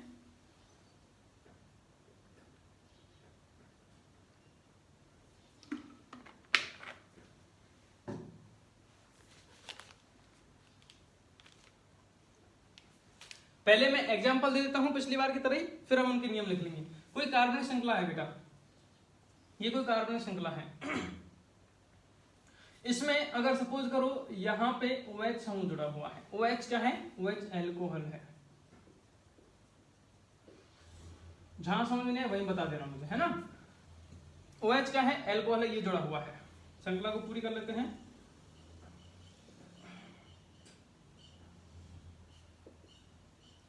अब इस केस में हमें दो ऑप्शन बन रहे हैं हमारे पास में। दो ऑप्शन कौन कौन से बन रहे हैं? एक तो श्रृंखला का नामांकन इधर से करें 1 2 3 और 4, है ना, या एक हम इधर से कर देते हैं। अच्छा, एक तो इधर से कर सकते हैं 1 2 3 4, या दूसरा इधर से कर सकते हैं 1 2 3 और 4, है ना। तो इन दोनों में से अगर हम इस प्रकार से करते हैं, किसी श्रृंखला का चयन नामांकन करते हैं कि भाई कौन सी लंबी कार्बन श्रृंखला का लूं। पहले तो एक बात ध्यान रखो, लंबी कार्बन श्रृंखला हमें कौन सी लेनी है? लंबी कार्बन श्रृंखला हमें वो लेनी है जिसमें जो क्रियात्मक समूह जुड़ा हुआ है। बात ध्यान रखना, जिसमें जो क्रियात्मक समूह जुड़ा हुआ है उस कार्बन श्रृंखला का चयन करेंगे। दूसरा नियम सुनो, दूसरा नियम कि हम ये जो हमारा क्रियात्मक समूह भाई साहब जो है ये किस कार्बन से जुड़े हैं? इस कार्बन जुड़े हैं। तो चाहे श्रृंखला छोटी ही बने, पिछले नियम पे चले जाओ जहां पे डबल बॉन्ड ट्रिपल बॉन्ड की बात, मेथेन एथिल की बात हो रही थी, ऐसा ही नियम ये है कि अगर किसी कार्बनिक यौगिक में कोई क्रियात्मक समूह जुड़ा हुआ है और वो जिस कार्बन से जुड़ा हुआ है उस कार्बन को या उस क्रियात्मक समूह को श्रृंखला में लेना अति आवश्यक है, भले ही हमारी श्रृंखला छोटी ही क्यों ना बने। ठीक है, भले ही हमारी श्रृंखला छोटी ही क्यों ना बने, लेकिन हमें उस कार्बनिक उस क्रियात्मक समूह को या वो क्रियात्मक समूह जिस कार्बन से जुड़ा हुआ है उस कार्बन को हमें श्रृंखला में लेना जरूरी है, भले ही कार्बन की श्रृंखला छोटी ही बने। तो इसको हमें श्रृंखला में लेना जरूरी है। तो ये हमारी श्रृंखला तो हो जाएगी।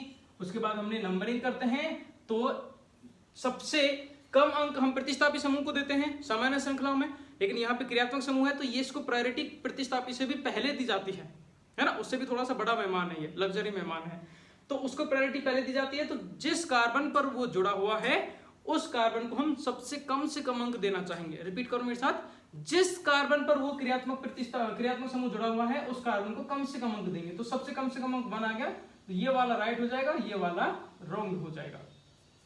अब आपका एक डाउट और क्लियर कर दूं मैं बेटी, वो ये है कि ये जो क्रियात्मक समूह होते हैं ना भाई साहब, ये 2 प्रकार के होते हैं। कितना प्रकार का? 2 प्रकार के होते हैं। एक तो ऐसे होते हैं जो कार्बन युक्त होते हैं, जैसे कि COOH हो गया, CHO हो गया या CO हो गया, और एक ऐसे होते हैं जो कार्बन रहित होते हैं, जिनमें कार्बन नहीं होता है, जैसे कि OH हो गया, NH2 हो गया। इस प्रकार से टेबल लिखाऊंगा मैं आगे, घबराओ मत, है ना, सारा क्लियर होगा बेटा तुम्हारा। आगे हम बात कर रहे हैं कि क्रियात्मक समूह जो है वो 2 प्रकार के होते हैं, 2 प्रकार के। एक तो ऐसे जिनमें खुद में कार्बन है। अब ये तो बात सही है कि गलत है? अरे बहुत मजेदार बात है कि अगर किसी कार्बनिक श्रृंखला में ऐसा क्रियात्मक समूह जुड़ गया जिसमें खुद में कार्बन है, तो हमें तो फिर सोचना ही नहीं है कि भाई इसमें नंबरिंग किधर से करूं, क्योंकि उसको हमें कम से कम अंक देना है। तो जो है जैसे कि COOH जुड़ गया है यहाँ पे कोई भी कार्बन की श्रृंखला है इस प्रकार से, है ना, किधर गए कार्बन बने गए, वो बन गया, ये कार्बन की श्रृंखला है।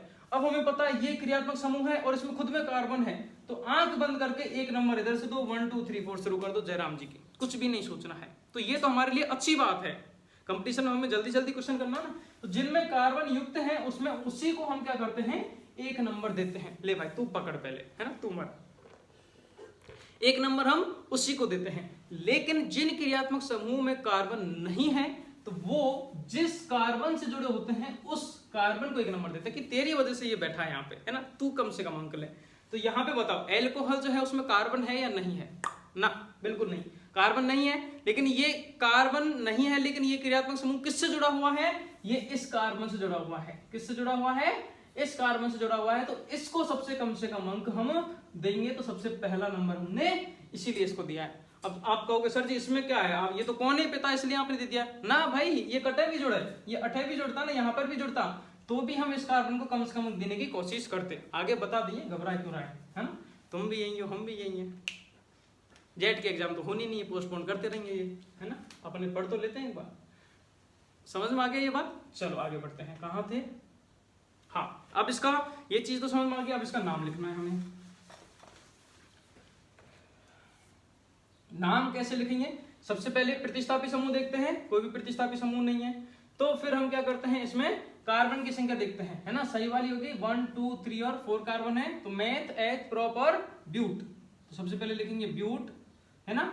अब जो हमारा क्रियात्मक समूह है इनका क्या होता है, नाम होता है बेटी, है ना, अनुलग्न होता है इनका। एल्कोहल का ऑल है, अभी मैं आगे आपको एक सूत्र में लिखा दूंगा, पहले नियम पढ़ा रहा हूं इसीलिए रुक रहा हूं थोड़ा सा।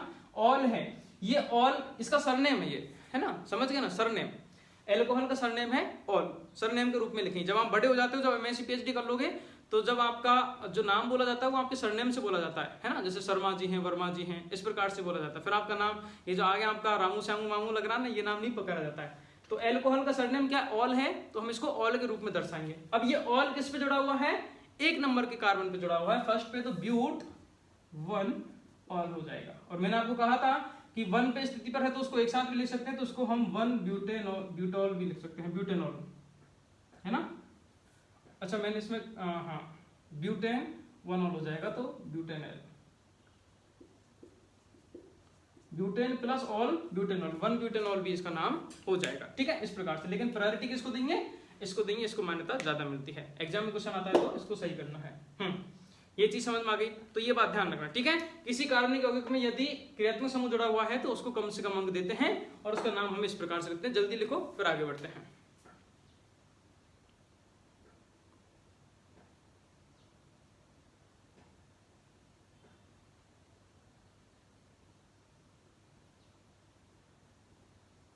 लिख लिया, चलिए नेक्स्ट करते हैं। अब ऐसा भी तो हो सकता है, लिख दिया। अब थोड़ा सा नियमों को मिक्स कर लेते हैं ना, क्योंकि आईयूपीएससी में क्या है बेटी, सिंपल सीधा सीधा नियम नहीं आएगा। जो मैं अभी आपको क्या कर रहा हूँ, एक एक नियम लिखा रहा हूँ और एक एक नियम को अप्लाई करके बता रहा हूँ। आईयूपीएससी वाला मास्टर जो है वो इतने नहीं, वो चालाक है थोड़े से ना, क्या करें, वो एज में भी तो बड़े हैं अपन से, जो एग्जाम में बैठे वो बड़े होंगे, है ना। तो अब वो चालाक है, लेकिन उनको पता नहीं है कि आजकल की जनरेशन सातिर है ना, हम उनसे भी चालाक हैं। तो जब क्वेश्चन हमारा आएगा तो वहां पे सिंपल एक नियम नहीं आएगा, वो 3-4 नियमों को एक साथ डाल के देंगे तुम्हें, तो सारे नियम लगाने पड़ेंगे। तो एक और टफ एग्जांपल देखते हैं। सपोज करो कोई भी कार्बनिक श्रृंखला बनाते हैं, एक बार लंबी, सॉरी, हाँ ठीक है ना, और बड़ी कर लेते हैं। और इसमें कहीं पर भी एल्कोहल समूह या फिर कोई भी क्रियात्मक समूह जुड़ा हुआ है, ठीक है, जुड़ गया। अब अगर इसमें कोई प्रतिस्थापी समूह जुड़ा हुआ है ना, प्रतिस्थापी समूह कहां लगा सकते हैं, एक काम करते हैं, यहां लगा सकते हैं, CH3।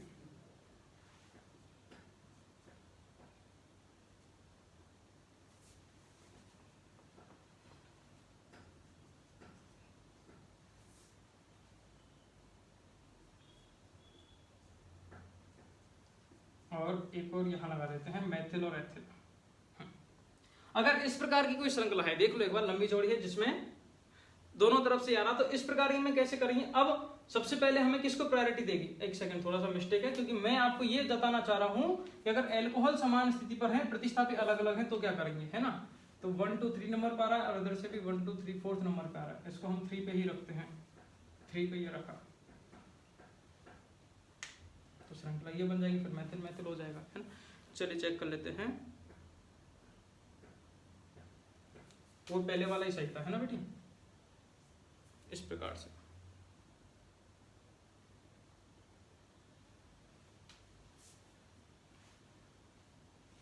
एक सेकंड गाइस, माफ करना, क्योंकि मैं आपको चाह रहा हूं कि दोनों तीनों नियमों को एक साथ लगा के फिर समझाएं। तो एक बड़ी श्रृंखला बनाते हैं,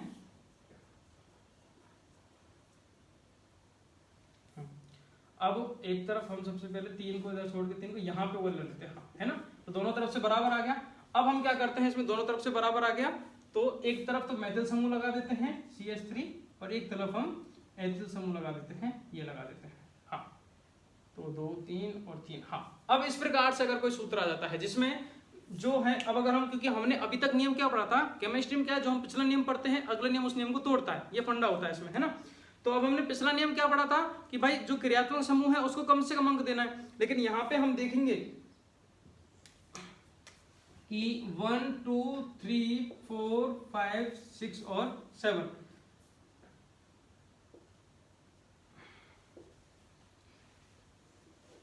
ये चीज मैं आपको बताना चाह रहा था कि अगर दोनों स्थितियों में अगर जो हमारा क्रियात्मक समूह समान स्थिति पर हो तो हम क्या करेंगे, तो किधर से देंगे।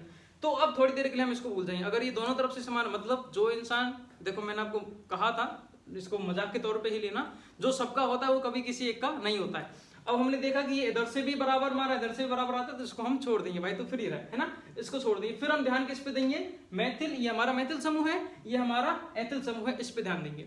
अब मैथिल एथिल वाला नियम लगा लो वापस से। उसमें हम क्या करते हैं, मैथिल और एथिल में प्रायोरिटी हम किसको देखते हैं, एथिल को देते हैं। किसको प्रायोरिटी देते हैं, एथिल को देते हैं, है कि नहीं। तो नंबरिंग का अगर हम सीधी सी बात करेंगे किसको जाएगा, तो हम इसको प्रायोरिटी देंगे इधर से, तो ये वाला सही हो जाएगा, ये वाला गलत हो जाएगा, इस प्रकार से, है ना। देखो एक बार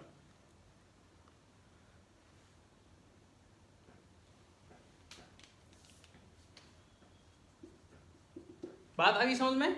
अगर मैं क्या कहना चाह रहा हूं कि क्रियात्मक समूह अगर किसी कार्बनिक श्रृंखला में दोनों समूह से समान स्थिति पर हो तो उस स्थिति में हमें ध्यान देना है प्रतिस्थापी समूह पर ध्यान देना है।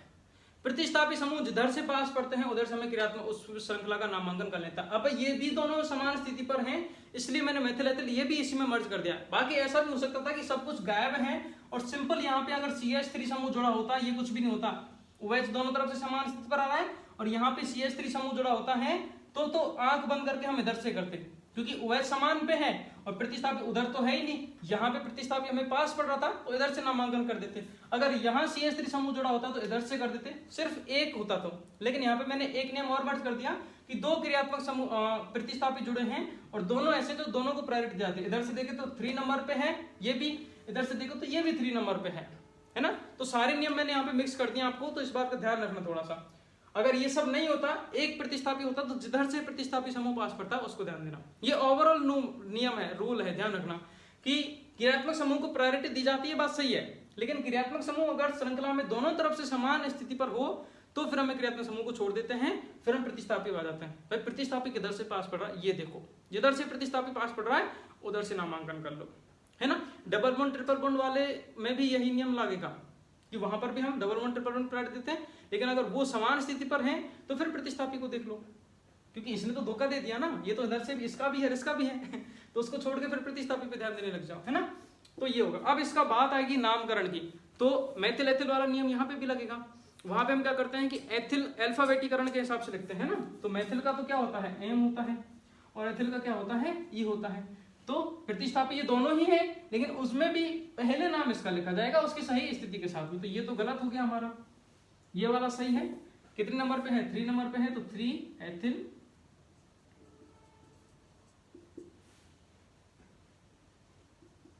5 मैथिल। अब कार्बन की संख्या, प्रतिस्थापी हो गए, फिर कार्बन की संख्या, कितने कार्बन है 7 कार्बन है तो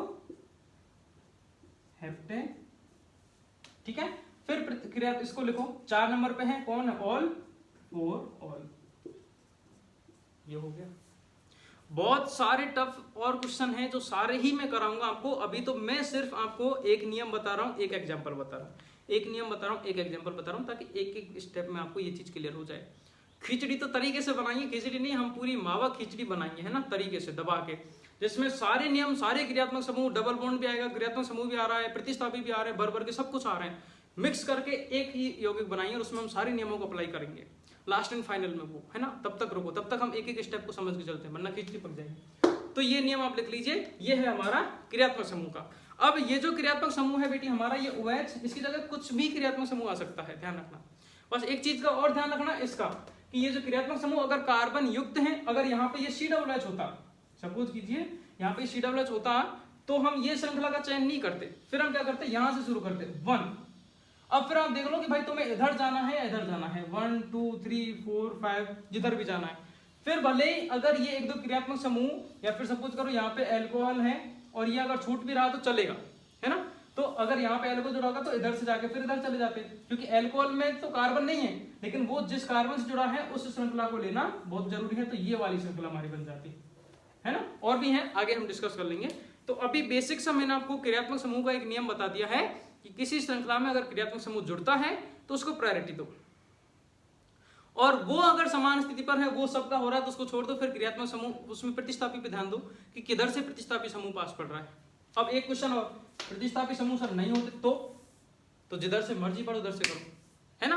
अगर किसी श्रृंखला में कोई भी क्रियात्मक समूह या प्रतिस्थापी समूह दोनों श्रेयों से समान स्थिति पर आता है तो इसमें ऐसा नहीं कि किधर से करूं, किधर से भी करो, क्या मतलब पड़ रहा है, अपन को यहाँ दर्शाना ना, 4 नंबर पे आ जाएगा, ये सब गायब हो जाएंगे, हैप्टेन फॉर ऑल हो जाएगा, खत्म, इधर से करो या उधर से करो, बात वही है ना। तो इस प्रकार से है, ये चीज में आप लिख लीजिए, लिख लिया। चलिए अब छोड़ें कि पकड़े रहे, तो मैं बताओ, हाँ पकड़े रहे। चलो तो आगे बढ़ते हैं। अब ये जो नियम थे, जो बेसिक नियम थे आईयूपीएससी के, वो तो क्लियर हो चुके हैं। अब जो झमेला चल रहा है पिछले 10-20 मिनट से कि ये क्रियात्मक समूह, तो जान लेते हैं कि वो क्रियात्मक समूह क्या होते हैं, कौन कौन से होते हैं, उनको एक टेबल के रूप में हम लिख लेते हैं। और हमें इसमें ये यही याद करना होगा। मैंने आपको पहले ही कहा था कि आईयूपीएससी का सिंपल सा फंडा है कि जो नियम तुमने पहले पढ़ लिया उसको तुरंत आप याद करो, क्योंकि आगे जाओगे उससे पहले तो अप्लाई हो जाएगा, है ना। ऐसा नहीं कि याद करके छोड़ दिया, अप्लाई हो जाएगा और आगे वाला तभी समझ में आएगा जब पिछला नियम आपको याद है। तो क्रियात्मक समूह तक के नियम समझ में आ गए। अब हम क्रियात्मक समूह की एक टेबल पढ़ेंगे जिसमें मैं सारे क्रियात्मक समूह और उनके सरनेम लिखा रहा हूँ। इसका सरनेम ऑल है ना, अनुलग्न और पूर्व लग्न होते हैं। अनुलग्न काम आता है, पूर्व लग्न ज्यादा काम में नहीं आता है। जब 2 या 2 से अधिक होते हैं तो पूर्व लग्न काम आता है। तो कौन सा क्रियात्मक समूह है, उसका सूत्र क्या है, उसका नाम क्या है और उसका अनुलग्न क्या है, इस प्रकार से एक छोटी सी टेबल बनाते हैं और फिर उनको आप समझिए, उनको याद कीजिए, फिर उससे आगे बढ़ेंगे तो मजा आएगा। ठीक है, तो चलो एक टेबल बनानी है। जब तक आप में से कोई भी एक बच्चा आके इसको मिटा दो जल्दी से, है ना। ऑफलाइन में यही तो होता है, मिटाओ भाई इसको जल्दी से।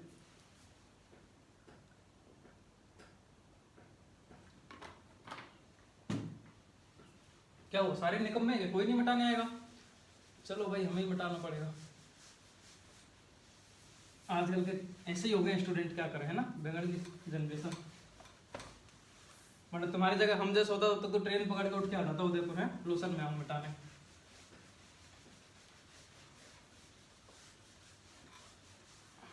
चलो है ना, तो अब एक टेबल पढ़ लेते हैं बेटी। सबसे पहले नाम,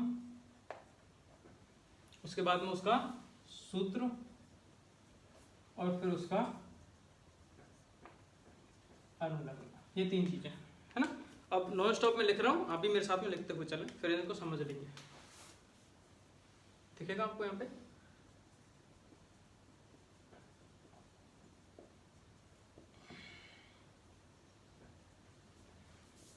सबसे पहला है कार्बोक्सिलिक अम्ल, जिसको हम लिखते हैं COOH के रूप में। ये जो बंद है ये दर्शाता है कि भाई इधर श्रृंखला जुड़ी हुई है ना। जो ये इस प्रकार से मैं लिखता हूं ना, तो आगे मतलब कोई भी कार्बनिक यौगिक जुड़ सकेगा। तो ये तीर का निशान जरूर लगाना। ये तीर का निशान तो अलग है, ये इसी के साथ में है। इसका अनुलग्न होता है ओइक अम्ल। क्या होता है? ओइक अम्ल। मतलब जहां पर भी आपको COOH दिख जाए तो वहां उसका नाम क्या लिखना है? ओइक अम्ल लिखना है उसकी स्थिति के साथ में। सेकंड है एल्कोहल। एल्कोहल का होता है OH। क्या होता है? OH। और इसको हम लिखते हैं ऑल के रूप में। किस रूप में लिखते हैं? ऑल। देखो एल्कोहल में आप देखोगे तो लास्ट में क्या आ रहा है? Alcohol, all. और इसमें भी क्या आएगा फिर? ऑल आएगा। ठीक है, उस प्रकार से हो गया। फिर है एल्डिहाइड। एल्डिहाइड का होता है सूत्र CHO और इसको हम लिखते हैं, देखो एल्डिहाइड। नाम क्या है? एल्डिहाइड। एल, इसमें आगे आ रहा है एल, तो इसका अनुलग्न क्या होता है? एल होता है। देखो शाही बोल लेते हैं जब तक, ताकि आपको अच्छा दिखेगा।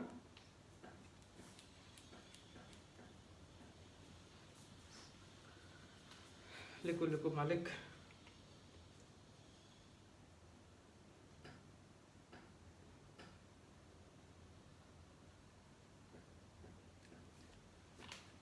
कितने हो गए? 3 हो गए हैं। कार्बोक्सिलिक अम्ल हो गया है, एल्कोहल हो गया है, एल्डिहाइड हो गया है। अब लिखो कीटोन। लिखो कीटोन। 4th नंबर पे है कीटोन।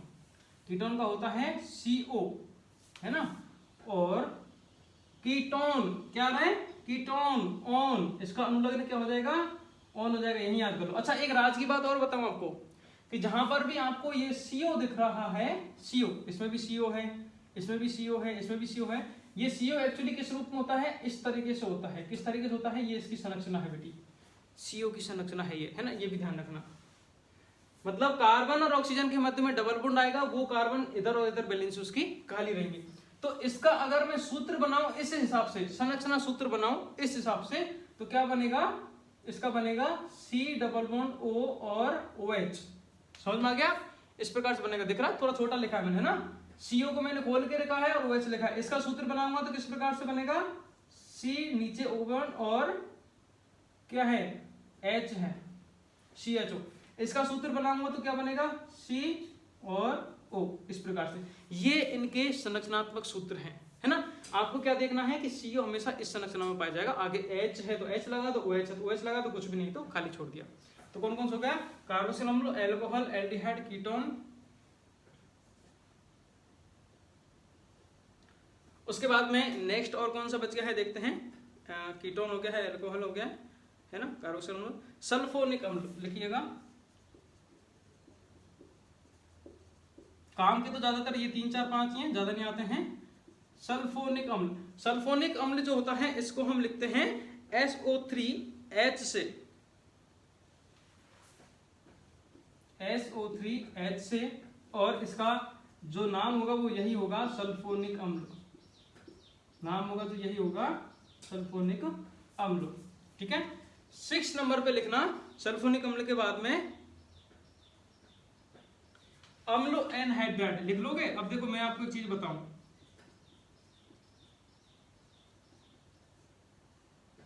अम्ल एनहाइड्राइड, इसका सूत्र क्या होता है आपको याद हो तो, जब हमने केमिस्ट्री का कुछ पिछला पेपर सॉल्व किया था, वहां पे सबसे लास्ट का क्वेश्चन 100 नंबर का क्वेश्चन जो था 2012 का जेट का ओल्ड पेपर देखना, मैंने जो सॉल्व करा यूट्यूब पे, उसमें 100 नंबर के क्वेश्चन पे इसका जो सूत्र है, इसका नॉर्मली जो सूत्र की अगर हम बात करते हैं तो वो ऐसा होता है, C डबल बॉन्ड O और CO, ये सूत्र है इसका।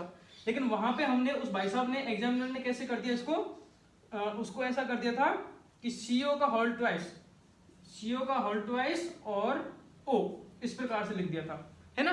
तो ऐसे भी आ सकता है, तो कंफ्यूज नहीं होना है। इसकी अगर हम बात करते हैं अम्ल एनहाइड्राइड की, इसका जो अनुलग्न होता है वो होता है ओइक एनहाइड्राइड। क्या होता है, ओइक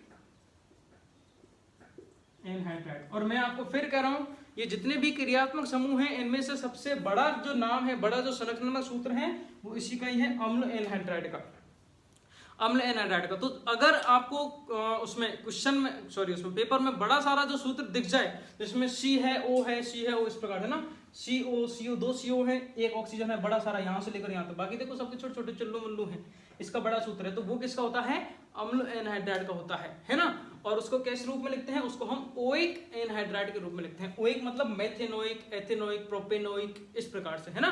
ओइक सभी के आगे लिख लेंगे, IUPAC नाम एक एक बार, ओइक एनहाइड्राइड के रूप में उसको हम लिखते हैं। तो नोट डाउन कीजिए, फिर मैं इसको मिटा देता हूं, आगे बढ़ते हैं।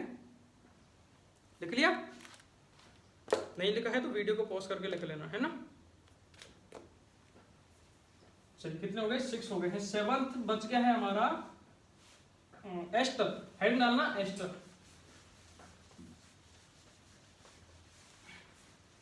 आपके गाय भैंस किस किस के घर पे है? आप सोच रहे हैं सर ये क्वेश्चन क्यों, मैं डेयरी खोलने वाला हूं इसलिए पूछ रहा हूँ, बताओ जल्दी से, गाय भैंस किस किस के घर में है?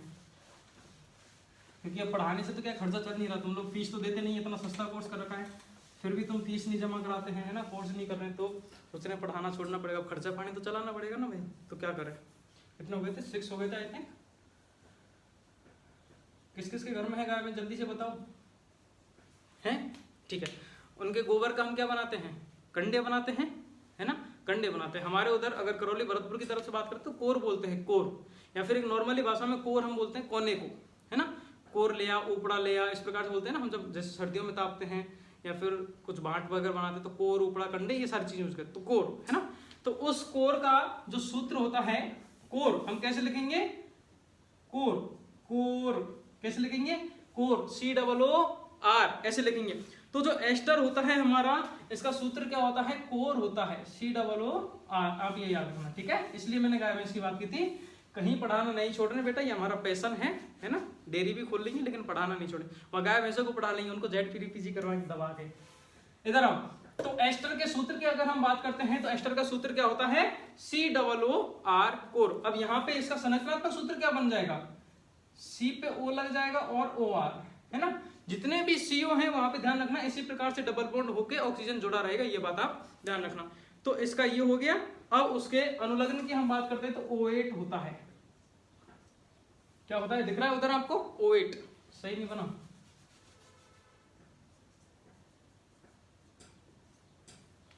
O8 होता है, ये अब भी सही नहीं बना, देखो अब कुछ नहीं हो सकता, लिख लो चुपचाप, है ना। O8 होता है। आगे बात करते हैं, एस्टर हो गया। उसके बाद में नेक्स्ट हम बात करते हैं एस्टर के बाद में अम्ल हैलाइड। अम्ल हैलाइड का हमने उसमें भी बात की थी।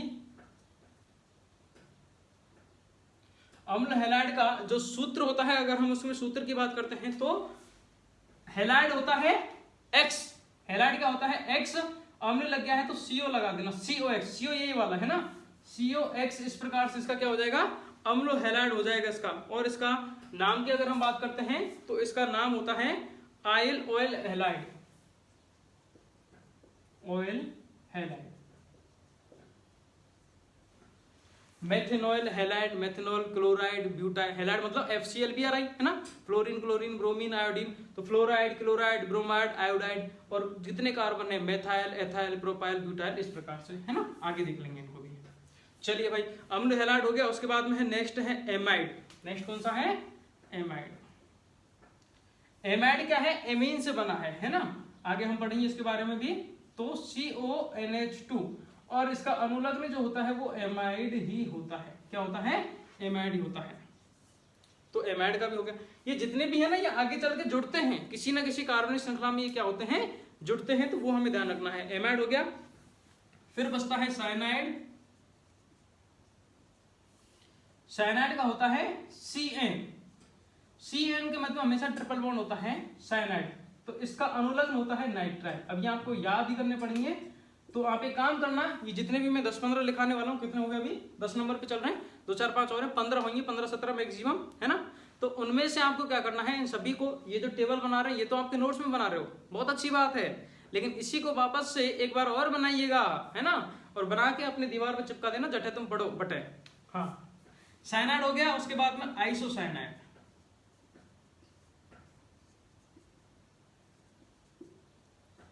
आपको साइनाइड याद कर लेना है, आइसोसाइनाइड में उसका उल्टा कर देना, आइसोसाइनाइड में उसका उल्टा कर देना है। तो ये CN है, इसको आप NC कर दो। क्या कर दो, इसको आप NC कर दो, ठीक है, सिंपल सा, ये तो कर ही सकते हो ना।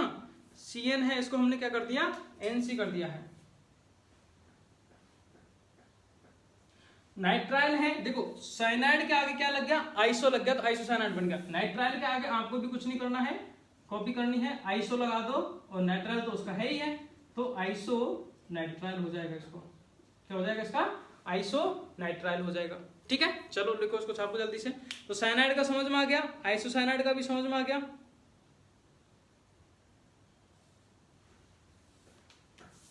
इधर चिन्ह बनाना इसमें ना, इधर से जुड़ेगा। 11 नंबर का हो गया, 12 आपको दिख जाएगा नीचे। चलिए लिख लेते हैं।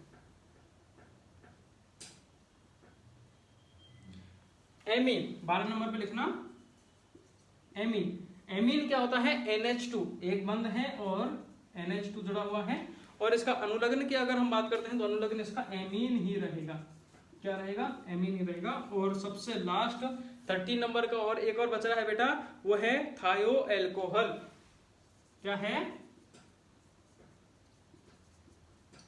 थायो एल्कोहल। थायो एल्कोहल जो होता है वो SH से लिखते हैं, इसको हम किससे लिखते हैं, SH से, और इसका अनुलग्न जो होता है वो थायोल होता है। अनुलग्न जो होता है वो क्या होता है, थायोल होता है, ठीक है। नोट डाउन कीजिए, रिपीट कर रहा हूं आपको। एस्टर में आपको क्या रखना है, कोर, है ना, कंडे। कोर O8 होता है। अम्ल हैलाइड का COX, ऑयल हैलाइड होता है। एमाइड का CONH2, एमाइड होता है।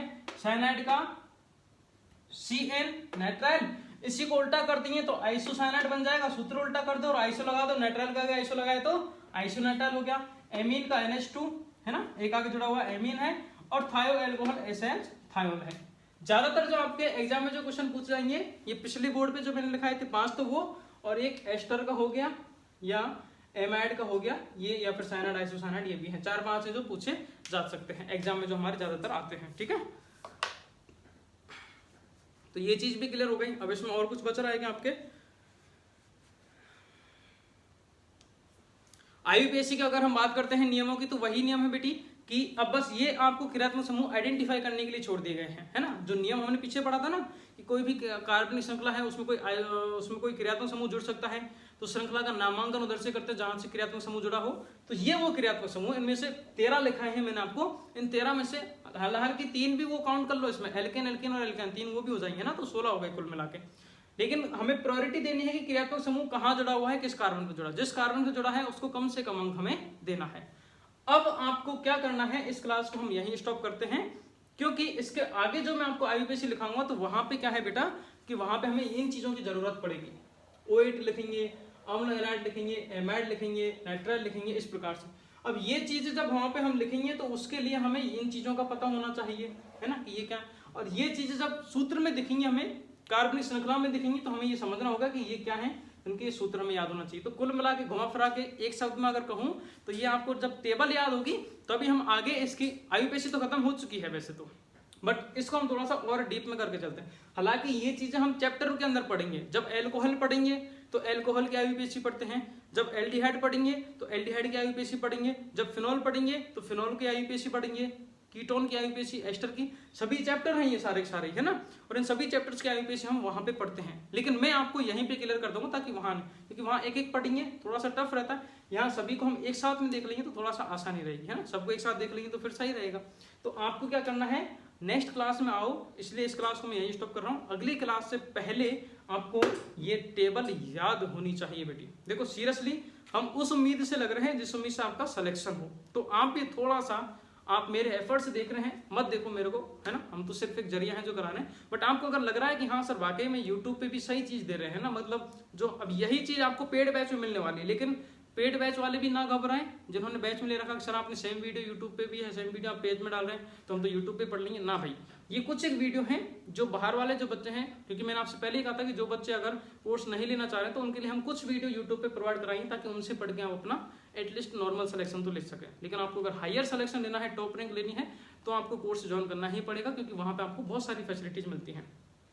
तो सारे सिलेबस की जो वीडियो हैं, सारे सिलेबस के जो नोट्स हैं, पूरी जो टेस्ट सीरीज है, डाउट क्लास जो है वो आपको मिलने वाली है, वो ऐप के अंदर ही मिलने वाली है। यूट्यूब पे आपको कुछ मटेरियल जो है वो अवेलेबल रहेगा ताकि आप अपनी पढ़ाई को कंटिन्यू कर सकते हैं।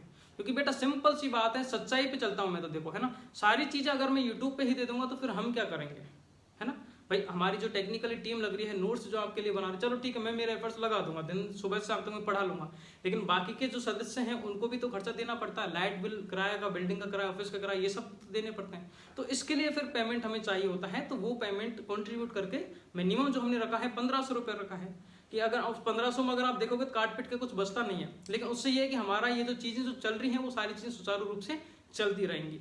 तो इसीलिए आपसे रिक्वेस्ट है कि आप बैच को ज्वाइन जरूर करें। 1500 रुपये में अगर हमारा सिलेक्शन होता है, हमारा अगर हम गवर्नमेंट कॉलेज जाने की श्योरिटी बनती है कि हाँ मेरा गवर्नमेंट कॉलेज श्योर है, और मैं कह रहा हूँ कि श्योरिटी बनती है, तैयारी हम करा रहे हैं, आप कंटेंट देख सकते हैं किस तरीके से पढ़ा रहे हैं, इसका भी 10 गुना ज्यादा आपको ऐप के अंदर मिलने वाला है। आपको नोट्स, वीडियो, सबसे अच्छी बात कि डाउट क्लास। अब इसमें आपको यूट्यूब पे इस वीडियो को देख रहे हो, बाई चांस में वैसे कोशिश है कि डाउट नहीं आए होंगे, बट अगर कोई डाउट आ भी गया है, रह गया है, तो फिर आप कैसे कॉन्टैक्ट करोगे। लेकिन अगर आप बैच में, अगर आप बैच के स्टूडेंट हैं तो मैं आपसे कॉन्टैक्ट में रहता हूँ पर्सनली, आप भले बैच के स्टूडेंट से पूछ सकते हैं, वहाँ पे ग्रुप बना हुआ है, तुरंत बच्चा जो भी मैसेज करता है मेरे पास मैसेज आता है, अगर मैं फ्री होता हूँ तो मैं तुरंत रिप्लाई कर देता हूँ, जब क्लासेज में होता हूँ तो रिप्लाई नहीं कर पाता हूँ, बट रिप्लाई जल्दी से जल्दी करने की हमारी कोशिश रहती है। दूसरा मैंने आपको ये भी बता रखा है कि 1500 रुपये अभी आपके लग रहे हैं, जिसमें आपको एग्जाम तक जेट आईसीआर बीएचयू की एग्जाम होगी तब तक ये कोर्स करवाएंगे। तो कोशिश ये कीजिए कि इस कोर्स में लेकर सिलेक्शन हो जाए। बाई चांस अगर आप में से ये है कि नहीं मेरा 1 महीने में सिलेक्शन नहीं होगा, तो इसी फीस को हम आगे आप जो लॉन्ग ईयर का कोर्स करेंगे उसमें मर्ज कर देंगे। तो पैसों की तो बात नहीं है कि ये पैसे वहां का हमारे, जनरली क्या होता है, आप अगर अदर इंस्टीट्यूट की बात कर रहे हैं कहीं पे भी, तो देखोगे कि इस बार कोर्स ले लिया, पैसे गए, अगला कोर्स लेना तो उसके लिए अलग से पैसे देने पड़ेंगे, सब जगह होता है। बट मैंने आपके लिए ये भी कर रखा कि आप ये जो पैसे दिए हैं, इन्हीं फीस को हम उस फीस में काउंट कर लेंगे और उसमें आपको आगे कंटिन्यू कर देंगे। और वो अगली फीस भी ऐसा नहीं होगा कि बहुत ज्यादा 20-30 हजार होगी कि जिसमें आपको पहले बढ़ा दिया और बोलते हैं हाँ भाई ठीक है तुम 1500 काट लो, नहीं, जेनुअल 3 से 5 हजार फीस होगी। मैं आपको पहले ही अनाउंस कर देता हूँ, हालांकि अभी हमने उसके बारे में कुछ सोचा नहीं है, जुलाई में जाके हम वो कोर्स लॉन्च करेंगे, लेकिन 3 से 5 हजार 2022 की जो फीस होने वाली है उसमें से ये 1500 आपके काउंट हो जाएंगे। और वो फीस जो है वो यूनिवर्सल, मतलब हमेशा के लिए रहने वाली होगी, है ना। 3 से 5 हजार नॉर्मल हमारी साल भर की रहेगी वो भी बहुत कम होती है, बट उसमें से भी आपको ये डिस्काउंट हम कर देंगे। तो कुल मिला के बात ये है, हमारा टारगेट यही है कि भले कितने भी कम बच्चे हों लेकिन सिलेक्शन दिलाना है। और आप भी ये सोचें कि अगर आप पढ़ रहे हैं तो तरीके से ही पढ़ लो ना यार। फिर जब आप सुबह से शाम तक पढ़ रहे हैं, घर वाले वैसे ही पढ़ रहे हैं कि हाँ बेटा पढ़ जेट में सिलेक्शन लेना है, फॉर्म तूने भर दिया है, तो मेरा आपसे कहना है कि वो फॉर्म के 3,000 रुपये क्यों बांट रहे हो? 3,000 दिए तो 1,500 और से, लेकिन सिलेक्शन तो ले लो। बाकी वो 3,000 भी जाएंगे, 3,000 भी जाएंगे, इधर से आपका ये जो 2-3-4 महीने पढ़ रहे हो ये टाइम भी जाएगा, फिर पता चला सिलेक्शन नहीं हुआ, फिर वापस से फिर तैयारी करनी पड़ रही है और फिर कोर्स लेना पड़ेगा। फिर आप वही 3,000 या 5,000 या अदर इंस्टीट्यूट में आप 10,000 या 20,000 का कोर्स लेंगे, तो वो बेटर है या फिर अभी 1,500 में सिलेक्शन हो जाए वो बेटर है? ऑफलाइन जाओगे तो 1.5 लाख रुपए आपके लगेंगे। ये प्रैक्टिकली बात है ना, हम बिजनेस को मैं साइड में रख के आपसे मैं सीधी सीधी बातें करता हूँ, क्योंकि आप समझदार बनो, आगे चल के ये दुनिया आपको लूटने वाली है। आप आओ एक बार कॉलेज लाइफ में, तुम्हें भी लगे अभी तक तो तुम क्या घर पे हो, माँ बाप की आड़ में हो, अब बाहर निकलोगे ना तो तुम्हें पता चलेगा कि जिंदगी में लोग कैसे कैसे हैं। सच्ची में बता रहा हूँ मैं, है ना भाई साहब, खा जाते हैं यहाँ पे लोग, छोड़ते नहीं। तो रियलिटी से वाकिफ रहो बेटा, एटलीस्ट इतने समझदार तो बन जाओ कि दूसरा अपना कोई उपयोग नहीं कर सके, दूसरा अपन को कोई ठग नहीं सके, ऐसे बन जाओ, बस इतने समझदार बन जाओ, क्योंकि अपने माँ बाप का पैसा है। जब तुम्हारा पैसा हो तो फिर भले ठग ना, कहाँ दिक्कत है। आज अगर मेरा पैसा है, मेरे पैसा अगर 10,000 20,000 लुट भी जाए तो मुझे फर्क नहीं है, ठीक है, सीख मिलती है, अच्छा यार ऐसे ही भी लुटते हैं क्या, ठीक है अगली बार ऐसे नहीं लुटेंगे। लेकिन अभी हमारे पास माँ बाप का पैसा है तो उसका दुरुपयोग नहीं करना, सदुपयोग करना है, ठीक है। चलिए थैंक यू सो मच, आगे क्लास को हम नेक्स्ट कर कंटिन्यू करते हैं। धन्यवाद, जय श्री कृष्ण।